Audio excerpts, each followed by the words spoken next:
আসসালামু আলাইকুম। সবাইকে স্বাগত জানাচ্ছি লাইভ এমসিকিউর ২০০ দিনের রুটিন ভিত্তিক সাজেশনমূলক ক্লাসে। আপনাদের সাথে আছি আমি মোহাম্মদ ইকরাম হোসাইন।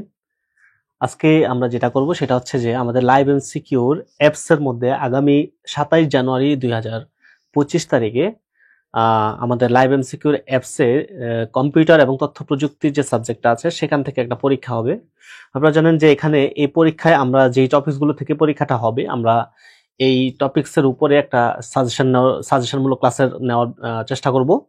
এখানে আমাদের মেইন উদ্দেশ্যটা হচ্ছে যে এখানে যারা নতুন আছেন, বেসিক্যালি এই টপিকসগুলো যারা পুরনো স্টুডেন্ট আছেন তারা মোটামুটি জানেন যে আসলে কোথা থেকে পড়লে আসবে, পরীক্ষা কমন আসবে, এই জিনিসগুলো বোঝা যায়। কিন্তু যারা আমাদের ইয়াটা হচ্ছে যারা হচ্ছে একেবারে নতুন স্টুডেন্ট আছেন, যারা মাত্র প্রিপারেশন শুরু করেছেন, আপনারা অনেকেই প্রিপারেশন নিতে গেলে একটু ঝামেলায় পড়েন যে আসলে কোথা থেকে পড়বো, কি পড়বো, এত এত রিসোর্স, এত এত টপিকস, এত এত বই, আমরা কোন জিনিসগুলো পড়লে আমাদের কমন পড়বে।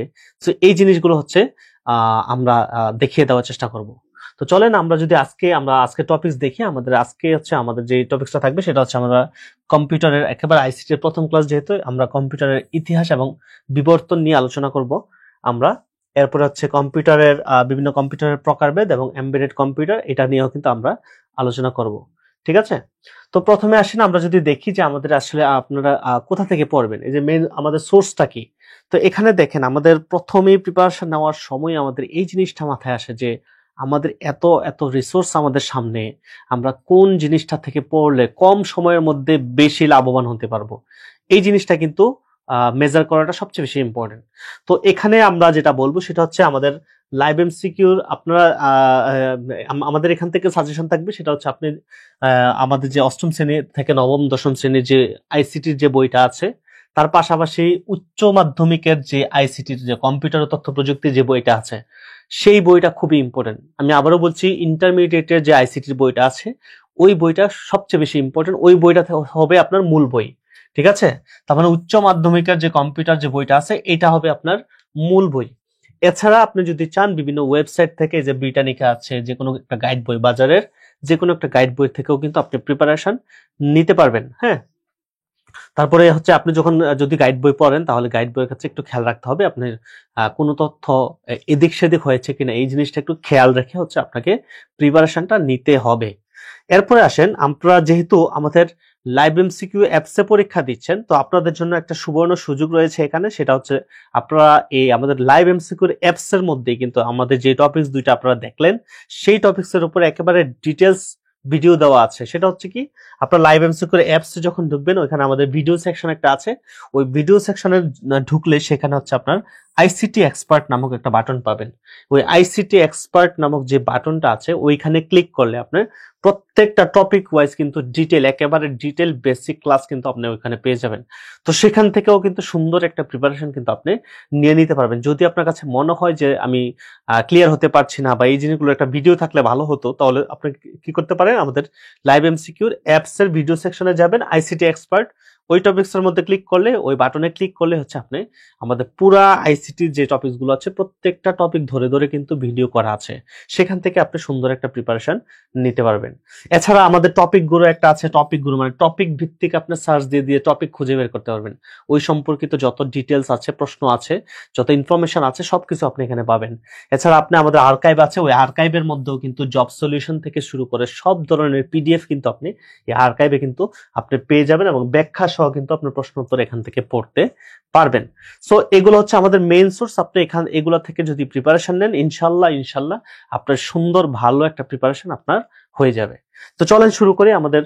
আমাদের আজকে আমি একটু আগে বলেছি আমরা কি কি পড়াবো, সেটা হচ্ছে আমরা কম্পিউটারের বিবর্তন এবং ইতিহাস সম্পর্কে আলোচনা করব, বিভিন্ন কম্পিউটারের প্রকারভেদ সম্পর্কে আমরা দেখব, তারপর হচ্ছে এমবেডেড কম্পিউটার সম্পর্কে আমরা জানবো, এবং সবচেয়ে গুরুত্বপূর্ণ লাস্টে যেটা সেটা হচ্ছে বিসিএস সহ বিভিন্ন পরীক্ষা এখান থেকে যে কোশ্চেনগুলো আসছে সেই কোশ্চেনগুলো নিয়ে হচ্ছে আমরা পর্যালোচনা করব। আমি আবারও বলে নিচ্ছি, এটা যেহেতু আমাদের বেসিক কোনো ক্লাস না, এটা আমাদের সাজেশন ক্লাস। আমরা এখানে ডিটেল কোনো কিছু বর্ণনা করবো না, আমরা জাস্ট বলে দিব যে আপনি এটা পড়বেন, এটা কম পড়বেন, এটা বেশি পড়বেন, এ হচ্ছে ব্যাপার। তাহলে চলেন আমরা যদি শুরু করি। আমাদের প্রথমে টপিকটা হচ্ছে কম্পিউটারের ইতিহাস। এই যে কম্পিউটারের আবিষ্কার, ঠিক আছে, কিভাবে আসলে প্রথম থেকে একেবারে এই আমরা যে আজকে কম্পিউটার ইউজ করতেছি এটা কিন্তু একেবারে ফার্স্টে যখন কম্পিউটার আবিষ্কার হয়েছে তখন কিন্তু আমাদের হাতের মুঠো এখন যেভাবে কম্পিউটার রাখতে পারে এরকম কিন্তু ছিল না। এটা অনেক সময়ের বিবর্তনে, অনেক রিসার্চের মাধ্যমে আস্তে আস্তে এটা ছোট হতে হতে বিভিন্ন জিনিস আপডেট হতে হতে কিন্তু আজকের এই কম্পিউটার, আপনার হাতে যে কম্পিউটার আছে বা ল্যাপটপ আছে বা মোবাইল আছে এগুলো।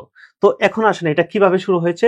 পৃথিবীতে প্রথম যে কম্পিউটারটা আবিষ্কার হয়েছে, একেবারে প্রথম সে কম্পিউটারের নাম হচ্ছে অ্যাবাকাস কম্পিউটার, ঠিক আছে?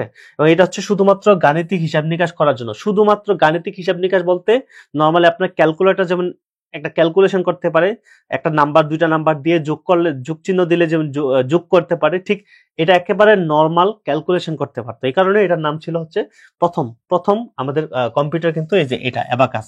তো এটা যাত্রা শুরু হয় আনুমানিক 3000 খ্রিস্টপূর্বে, কোথাও কোথাও এটা 2400 খ্রিস্টপূর্বেও পাবেন। তো এই হচ্ছে ব্যাপার, 2400 খ্রিস্টপূর্বেও পাবেন কোথাও কোথাও, অথবা 3000 খ্রিস্টপূর্বে হচ্ছে এটা যাত্রা শুরু হয়।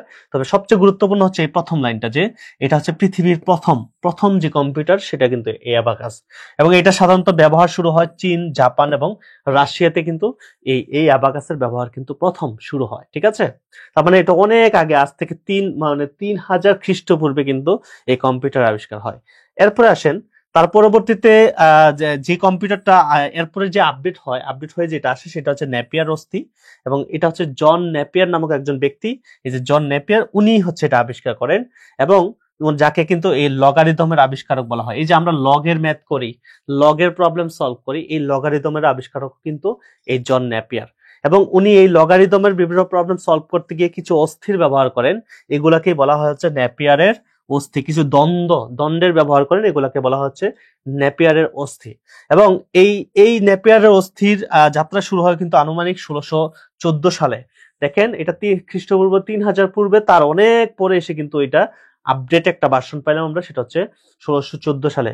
এবং এই যন্ত্রটা দিয়ে আরো কিছু অ্যাডভান্স আরো কিছু জিনিস বাড়লো, যেমন দেখেন এই যন্ত্রটা দিয়ে গুণ করা যেত, ভাগ করা যেত, আমরা বর্গমূল নির্ণয় করতে পারতাম, আমরা ঘনমূল কিন্তু নির্ণয় করতে পারতাম হচ্ছে এই যন্ত্রটা দিয়ে। তার মানে আগেরটা দিয়ে শুধুমাত্র আমরা যোগ বিয়োগ, মানে একটা দুইটা নাম্বার দিয়েছেন, জাস্ট ক্যালকুলেশন করে আপনাকে একটা সুইয়া দিয়ে দিত, রেজাল্ট দিয়ে দিত।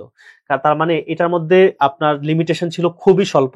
কিন্তু এখানে আমরা দেখতে পাচ্ছি আরো কিছু জিনিস অ্যাড হলো, এখানে গুণ করা, ভাগ করা, বর্গমূল নির্ণয় করা, ঘনমূল নির্ণয় করা, এই কাজগুলো কিন্তু এই নেপিয়ারের অস্থির মাধ্যমে কিন্তু করা যেত। তারপরে উনি যে যন্ত্রটা আবিষ্কার করেছে এটার মাধ্যমে, যে দেখেন লগারিদম ভিত্তিক হিসাব নিকাশের জন্য হচ্ছে উনি বেসিক্যালি এই যন্ত্রটা কিন্তু আবিষ্কার করেছেন। এরপরে যেটা আসে সেটা হচ্ছে পৃথিবীতে প্রথমে যে ক্যালকুলেটরের মধ্যে অ্যানালগ ক্যালকুলেটর একটা আছে, ডিজিটাল ক্যালকুলেটর একটা আছে। তো অ্যানালগ ক্যালকুলেটর আবিষ্কার করেন হচ্ছে প্যাসকেলিন নামক একজন ব্যক্তি, যাকে আমরা প্যাসকেল বলে জানি। উনি হচ্ছে 1642 সালে হচ্ছে অ্যানালগ ক্যালকুলেটর আবিষ্কার করেন, ঠিক আছে? সো এটা এরপরে আসেন এই অ্যানালগ ক্যালকুলেটর, আমরা একটু যে একটা জিনিস খেয়াল করে দেখি যে এই যে অ্যানালগ এবং ডিজিটাল, বর্তমানে আপনারা হাতে যে ক্যালকুলেটরটা দেখতে পাচ্ছেন সেটা কিন্তু অ্যানালগ না, সেটা কিন্তু ডিজিটাল ক্যালকুলেটর। কারণ আপনারা হাতে যে ক্যালকুলেটরে দেখবেন, আপনি কোনো কিছু ক্লিক করলে দেখবেন ওখানে ডিজিট উঠে, ডিজিটেও আকারে কিন্তু রেজাল্ট আসতেছে। তার মানে এগুলো হচ্ছে ডিজিটাল ক্যালকুলেটর। সো প্রথম ক্যালকুলেটর আবিষ্কার যখন করেছেন আমাদের প্যাসকেল সাহেব, ওইটা হচ্ছে আমাদের এই অ্যানালগ ক্যালকুলেটর, ঠিক আছে? এটা মনে রাখতে হবে। আর প্রথম ডিজিটাল যে ক্যালকুলেটর, এটার নাম হচ্ছে স্টেপ রেকর্ডার হচ্ছে প্রথম ডিজিটাল ক্যালকুলেটর। দেখেন 1642 সালে ছিল হচ্ছে অ্যানালগ ক্যালকুলেটরের আবিষ্কার সাল। আর অনেক পরে 1674 সালে হচ্ছে লিবনিজ হচ্ছে উনি আবিষ্কার করেন হচ্ছে আমাদের প্রথম ডিজিটাল ক্যালকুলেটর। এই যে দেখেন আস্তে আস্তে আপডেট হচ্ছে, আস্তে আস্তে জিনিসপত্র যোগ হচ্ছে, এইভাবেই কিন্তু আমাদের কম্পিউটারের ইতিহাসটা বা বিবর্তনটা কিন্তু শুরু হয়েছে। আমরা প্রথম কম্পিউটারে দেখেছি শুধুমাত্র দুই একটা ক্যালকুলেশন করতে পারতো। পরবর্তীতে আমরা যখন নেপিয়ারের অস্থি দেখলাম, সেখানে যোগ বিয়োগের সাথে গুণ, ভাগ, বর্গমূল, ঘনমূলও করা যাচ্ছে। এই যে আস্তে আস্তে আপডেট হচ্ছে, এইটার মাধ্যমে কিন্তু এইভাবে কিন্তু আমাদের কম্পিউটারের ইতিহাসটা বা বিবর্তনটা কিন্তু এসেছে। আমরা এরপরে দেখি আমাদের পাঞ্চ কার্ডের ব্যবহার। আমরা এখনো কিন্তু অনেকে পাঞ্চ কার্ড ইউজ করি। এই পাঞ্চ কার্ডের ব্যবহার কিন্তু আরো অনেক পরে গিয়ে আপডেট হয়েছে। তার মানে কি, পাঞ্চ কার্ড মানে হচ্ছে একটা কার্ড থাকবে যেটার মধ্যে বিভিন্ন ইনফরমেশন দেওয়া থাকবে। আপনি যদি পাঞ্চ করেন, সেখান থেকে কম্পিউটারের মাধ্যমে কিন্তু বিভিন্ন ডেটা কিন্তু আপনার এখানে প্রদর্শন করবে। এটা কি বলছি আমরা, পাঞ্চ কার্ডের ব্যবহার। তার মানে কি, এই যে দেখেন আপনি একটা জিনিস একটা কি বলে উপাদান ব্যবহার করতেছেন, সেটাকে কোথাও রাখলে সেখান থেকে তথ্য নিয়ে আসতেছে। এই কাজটা যে পাঞ্চ কার্ডের মাধ্যমে কিন্তু আমরা এই কাজটা করতে পারতেছি। এবং এটা প্রথমে আবিষ্কার করেন হচ্ছে এই হারম্যান হরলিথ নামক একজন ব্যক্তি। ওনার নাম অনুসারে এটার নাম কিন্তু হরলিথ কার্ড অথবা আইবিএম কার্ডও কিন্তু বলা হয়ে থাকে। এবং এটা যাত্রা শুরু হচ্ছে 1750, তার মানে আরো অনেক পরে, তার মানে 1674, 1750 আরো অনেক পরে কিন্তু কিন্তু এই পাঞ্চ কার্ডের ব্যবহার কিন্তু শুরু হয়েছে। এবং এই পাঞ্চ কার্ডের মাধ্যমে সর্বপ্রথম যুক্তরাষ্ট্রের একটা আদমশুমারিতে তারা কিন্তু এই যে গণনার কাজে কিন্তু এই পাঞ্চ কার্ড ব্যবহার করেন। এই যে দেখেন 1890 সালে মার্কিন আদমশুমারির ব্যুরোতে হচ্ছে পাঞ্চ কার্ড প্রথম ব্যবহৃত হয়। তো এতদিন এই জিনিসগুলো দেখলাম, আমরা কিন্তু বর্তমানে যে কম্পিউটার দেখি সেটা কিন্তু এইগুলো কিন্তু একটাও বর্তমান কম্পিউটারের মতো না। তার মানে বর্তমান কম্পিউটার কিন্তু এরপরে শুরু হয়েছে। দেখেন এই যে দেখেন কম্পিউটার, অ্যানালগ কম্পিউটার। তার মানে আমরা এরপরে আসে হচ্ছে আমাদের এই অ্যানালগ কম্পিউটার, যেটা আমরা এখন যেটা ইউজ করতেছি কম্পিউটার সেটাও না, তার আগের একটা রূপ হচ্ছে অ্যানালগ কম্পিউটার। আপনি অ্যানালগ আর ডিজিটালের মধ্যে একটা পার্থক্য খুঁজে পাবেন। যেমন ডিজিটাল কম্পিউটার সাধারণত ডিজিট প্রদর্শন করবে, ডিজিট, যে কোনো ডিজিট। ঠিক আছে, আমি যদি অ্যানালগ কম্পিউটারের কিছু উদাহরণ দিই, মনে করেন আপনি বাইক চালান, ওই বাইকের মধ্যে দেখবেন যে সাধারণত ইয়াটা যে দেখায় সেটা কিন্তু এরকম অ্যানালগ সিস্টেমে দেখায়। তাহলে এটা হচ্ছে অ্যানালগ কম্পিউটার। আপনি যদি গাড়ি চালান, ওই কারের যে ইয়াটা আছে, মিটারটা আছে, ওইটা হচ্ছে অ্যানালগ সিস্টেমে, ওইটা হচ্ছে অ্যানালগ কম্পিউটার। তারপরে ডিজিটাল কম্পিউটার অ্যানালগ কম্পিউটারের মধ্যে পার্থক্য হচ্ছে ডিজিটাল কম্পিউটারের ডিজিটাল ডিজিট দেখাবে, ডিজিটের মাধ্যমে প্রদর্শন করবে। যেমন বর্তমানে বাইকের যে মিটারগুলো আছে সেখানে কিন্তু আবার ডিজিট আকারেও কিন্তু ডিজিটাল সিস্টেমে কিন্তু কম্পিউটার স্থাপন করা হয়েছে। তার মানে ওইখানেও কিন্তু মাইলেজটা ডিজিটের মাধ্যমে দেখা যায়। তার মানে এটা হচ্ছে ডিজিটাল। ঠিক আছে, তো আমাদের প্রথম যে কম্পিউটারটা ছিল সেটা হচ্ছে অ্যানালগ কম্পিউটার, এবং এটার আবিষ্কারক হচ্ছে চার্লস বেবেজ। এই যে ব্যক্তি চার্লস বেবেজ, উনি আসলে কম্পিউটার আবিষ্কার করেন না, জাস্ট গণনা করার এক যন্ত্রের একটা মডেল তৈরি করেছিলেন, যেটা 1822 সালে। ঠিক আছে, এবং এইটার কাজটা কিন্তু উনি শেষও করে যেতে পারেননি, এবং ওনার এই যন্ত্রটার নাম দিয়েছিলেন হচ্ছে ডিফারেন্স ইঞ্জিন। ঠিক আছে, ডিফারেন্স ইঞ্জিন। এবং এটাকে বলা হয় প্রথম স্বয়ংক্রিয় এবং মেকানিক্যাল ক্যালকুলেটর, হচ্ছে এই আমাদের প্রথম অ্যানালগ কম্পিউটার। ঠিক আছে, এবং এরপরে আসে হচ্ছে আমাদের অ্যানালিটিক্যাল ইঞ্জিন। এই ডিফারেন্স এটাও কিন্তু আমাদের চার্লস বেবেজ আবিষ্কার করে, সেটা হচ্ছে 1842 সালে। এবং এখানেই কিন্তু প্রথম বাইনারি পদ্ধতি, এই যে ডিজিট, বাইনারি মানে কি 0 আর 1 দিয়ে, তাই না? তার মানে কি এই যে ডিজিটের ব্যবহার কিন্তু শুরু হয়ে গেল হচ্ছে আমাদের এই অ্যানালিটিক্যাল ইঞ্জিনের মাধ্যমে। এবং এটাই হচ্ছে আমাদের বর্তমান যে বাস্তব যে কম্পিউটার, সেটার একটা প্রাথমিক রূপ হচ্ছে আমাদের এই অ্যানালিটিক্যাল ইঞ্জিন। এবং এখানে দেখেন এর আগে যে আমরা কম্পিউটারগুলো দেখেছি, ওই কম্পিউটার কিন্তু কোনো মেমোরি ছিল না। এই যে দেখেন আপনার কম্পিউটারে কোনো ডেটা রাখতে হয়, তো রাখার জন্য মেমোরি লাগে না ভাই? রাখার জন্য জায়গা লাগবে না? প্রথম কম্পিউটারগুলোতে কিন্তু মেমোরি ছিল না। কোনো প্রোগ্রাম, এই যে আমরা একটা প্রোগ্রাম করতে পারি, আমরা তাকে একটাই দেই, কি বলে, ইনফরমেশন দেই, সেই অনুযায়ী সে হচ্ছে আপনাকে কি করে রেজাল্ট দেয়। তার মানে কি প্রোগ্রাম করতে পারতেছি। আমাদের প্রথম কম্পিউটারগুলোতে এই ধরনের কোনো প্রোগ্রাম করা যেত না। এই প্রথম এই অ্যানালিটিক্যাল ইঞ্জিনের মধ্যে কিন্তু প্রথম প্রোগ্রামও করা গেল, আবার হচ্ছে আমরা মেমোরি সংরক্ষণ করে রাখার ব্যবস্থাও কিন্তু করা গেল হচ্ছে আমাদের এই চার্লস বেবেজের এই অ্যানালিটিক্যাল ইঞ্জিন আবিষ্কারের মাধ্যমে। তার মানে এই যে আমরা প্রথম প্রোগ্রাম করলাম কম্পিউটারকে, তার মানে এটা কত আপডেট হলো। এই বিশ্বের প্রথম যিনি প্রোগ্রাম করেছেন কম্পিউটারের মধ্যে, ওনার নাম হচ্ছে লেডি অগাস্টা লাভলেস। ঠিক আছে, আপনারা জানেন যে ইংরেজি একজন কবি আছেন, ওনার নাম হচ্ছে লর্ড বাইরন। ওই লর্ড বাইরনের মেয়ে হচ্ছে এই লেডি অগাস্টা লাভলেস, যিনি হচ্ছে বিশ্বের প্রথম প্রোগ্রামার। এটা কিন্তু খুবই ইম্পর্টেন্ট, পরীক্ষা আসে। বিশ্বের প্রথম প্রোগ্রামার হচ্ছে লেডি অগাস্টা লাভলেস বাইরন। ঠিক আছে, আচ্ছা, এরপরে আসেন আমরা অ্যানালগ, এরপরে দেখবো আমরা যে ডিজিটাল কম্পিউটারের মধ্যে আমরা জানি যে প্রথম আবিষ্কার করেন হচ্ছে আমাদের হাওয়ার্ড এইকেন। উনি হচ্ছে 1930 সালে হচ্ছে ডিজিটাল কম্পিউটার আবিষ্কার করেন। ডিজিটাল কম্পিউটারের মধ্যে অনেকগুলো প্রকারভেদ আছে, মনে রাখবেন।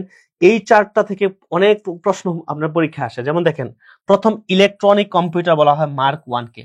প্রথম ইলেকট্রনিক কম্পিউটার যেটা 1930 সালে আবিষ্কার করেন, এটাও কিন্তু আমাদের এই হাওয়ার্ড এইকেন সাহেবই কিন্তু আবিষ্কার করেন, মার্ক 1। এটা খুবই ইম্পর্টেন্ট।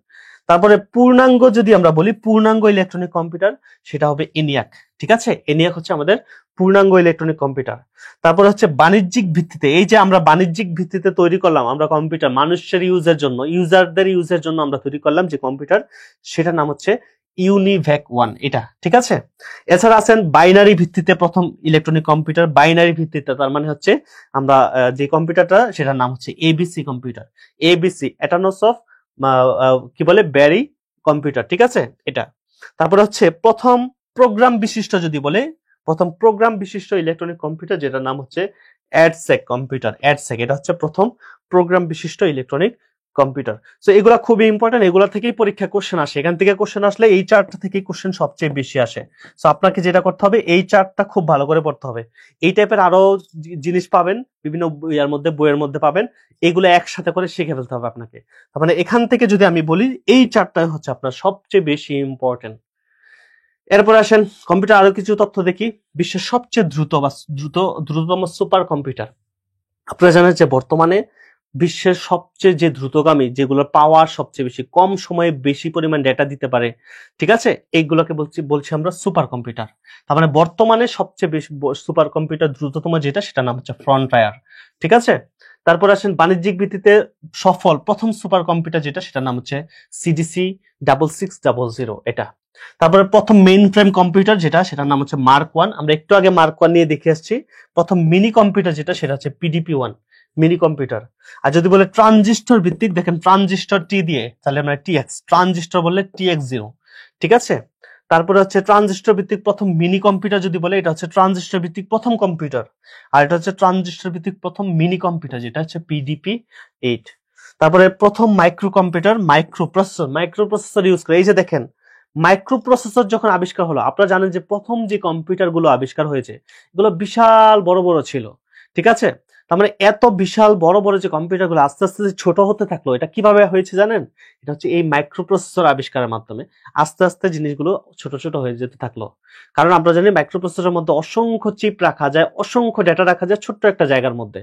তার মানে এই মাইক্রোপ্রসেসর ভিত্তিক প্রথম যে কম্পিউটার, সেটার নাম হচ্ছে অল্টেয়ার 8800। আর মাইক্রোপ্রসেসর ভিত্তিক প্রথম মাইক্রো কম্পিউটার যেটা, সেটা হচ্ছে অল্টেয়ার। আর প্রথম মাইক্রোপ্রসেসর ভিত্তিক যে কম্পিউটার, সেটার নাম হচ্ছে এটাই, অল্টেয়ার 8800, ঠিক আছে। দুইটা হচ্ছে একই, এই যে মাইক্রো কম্পিউটার, মাইক্রোপ্রসেসর ভিত্তিক কম্পিউটার। এবার যদি আমরা দেখি আমাদের বাংলাদেশে, আপনারা জানেন প্রথম আমরা যে কম্পিউটার নিয়ে আসি বাংলাদেশে, সেটা হচ্ছে 1964 সালে, যেটার নাম হচ্ছে IBM কি বলে 1620। এটা খুবই ইম্পর্টেন্ট, এটা পরীক্ষা অনেক ডিপার্টমেন্টে পরীক্ষা এসছে, এটা মনে রাখবেন। বাংলাদেশে আমরা প্রথম কম্পিউটার নিয়ে আসি এটা, ঠিক আছে। আর IBM 360 যেটা, এটা আমরা অনেক পরে নিয়ে আসি, যেটা 1969 সালে নিয়ে আসি, আরো 5 বছর পরে। সেটা হচ্ছে আমাদের বাংলা পরিসংখ্যান ব্যুরোতে হচ্ছে আমরা এটা করি, ঠিক আছে, স্থাপন করি। বাংলাদেশে একমাত্র সুপার কম্পিউটার, আমাদেরও একটা সুপার কম্পিউটার আছে, নামটা একটু মনে রাখেন, সেটা হচ্ছে IBM RS 6000 SP। এটা হচ্ছে আমাদের প্রথম একমাত্র সুপার কম্পিউটার। আচ্ছা, এবার আসেন, আমরা কম্পিউটারের ইতিহাসটা দেখলাম। এবার যদি আমরা দেখি কম্পিউটারের প্রকারভেদ। আপনারা জানেন যে কম্পিউটার সাধারণত 3 ধরনের কম্পিউটার আমরা দেখি। একটা হচ্ছে অ্যানালগ কম্পিউটার, একটা হচ্ছে ডিজিটাল কম্পিউটার, একটা হচ্ছে হাইব্রিড কম্পিউটার।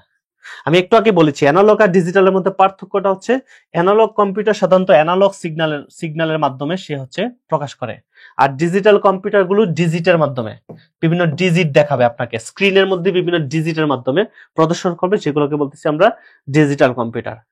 আর হাইব্রিড কম্পিউটার কোনটা?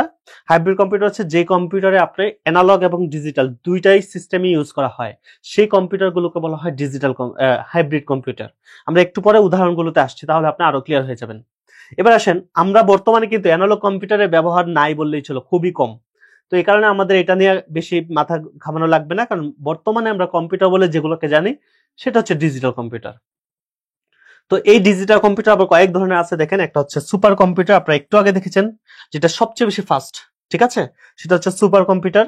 আচ্ছা, মেইন ফ্রেম কম্পিউটার, যেটা হচ্ছে সুপার কম্পিউটারের চেয়ে একটু স্লো, একটু ছোট, কিন্তু মিনি ফ্রেম কম্পিউটার থেকে একটু বড়। আর এরপরে আছে মিনি ফ্রেম কম্পিউটার, যেটা হচ্ছে এই মেইন ফ্রেম কম্পিউটার থেকে ছোট আর মাইক্রো কম্পিউটার থেকে বড়। আর সবচেয়ে ছোট যেটা, সেটা হচ্ছে মাইক্রো কম্পিউটার, যেটা আমরা বর্তমানে ইউজ করি, সেগুলো কিন্তু আমাদের এই মাইক্রো কম্পিউটার। আর এই মাইক্রো কম্পিউটারের মধ্যে আবার দেখেন আপনার ডেস্কটপ আছে, ল্যাপটপ আছে, নোটবুক আছে, ট্যাবলেট পিসি আছে, এছাড়া পামটপ আছে। এই প্রত্যেকটা হচ্ছে আমাদের এই মাইক্রো কম্পিউটার। তার মানে আমরা বর্তমানে যে কম্পিউটার ইউজ করে থাকি সেটা কিন্তু এই মাইক্রো কম্পিউটার, যেটা মাইক্রো প্রসেসরের মাধ্যমে এটাকে ছোট করে নিয়ে আসা হয়েছে, ঠিক আছে। আচ্ছা, এরপরে দেখেন আমরা যদি দেখি একটু আমাদের হাইব্রিড কম্পিউটার কোনটা, আমি একটু আগে বলেছি যে হাইব্রিড মানে অ্যানালগও থাকবে, ডিজিটাল সিস্টেমও থাকবে, সেই কম্পিউটারগুলোকে বলছি আমরা হাইব্রিড কম্পিউটার। এগুলো কোথায় ইউজ করি আমরা, দেখেন এই ব্যবহারটা ইম্পর্টেন্ট। দেখেন আবহাওয়া দপ্তরে এই হাইব্রিড কম্পিউটার কি করে, ওরা ডেটা বায়ুচাপ নির্ণয় করার জন্য, তাপ বায়ুর চাপ তাপ ইত্যাদি পরিমাপ করার জন্য আমরা অ্যানালগ পদ্ধতিতে এগুলোকে সংগ্রহ করি, করার পরে আমরা কিন্তু ডিজিটাল পদ্ধতিতে দেখাই। এই যে দেখেন গণনা করে আবহাওয়ার পূর্বাভাস দিই হচ্ছে আমরা ডিজিটাল পদ্ধতিতে। তার মানে এই কাজটা দেখেন, অ্যানালগ পদ্ধতিতে আমরা ডেটা নিচ্ছি, সেটাকে দেখাচ্ছি ডিজিটাল পদ্ধতিতে। তার মানে এই কম্পিউটারটা কিন্তু আমাদের হাইব্রিড কম্পিউটার। আরো কিছু উদাহরণ আছে দেখেন, যেমন আমরা পরীক্ষাগারে ঔষধের মান নির্ণয় করার জন্য, তারপর প্রাণী নিয়ে গবেষণা করার জন্য, পরমাণুর গবেষণা করার জন্য, বিভিন্ন রাসায়নিক দ্রব্যের গুণগুণ নির্ণয় করার জন্য, আমরা হাসপাতালে যে আইসিইউ আছে ওই আইসিইউতে কিন্তু আমরা সাধারণত এই হাইব্রিড কম্পিউটার ইউজ করি, কারণ ওইখানে মানুষের শরীর থেকে ডেটা নেয় হচ্ছে অ্যানালগ পদ্ধতিতে এবং সেগুলোকে স্ক্রিনের মধ্যে দেখায়, তার মানে ডিজিটাল পদ্ধতিতে দেখাচ্ছে। তার মানে এটা হচ্ছে একটা হাইব্রিড কম্পিউটার।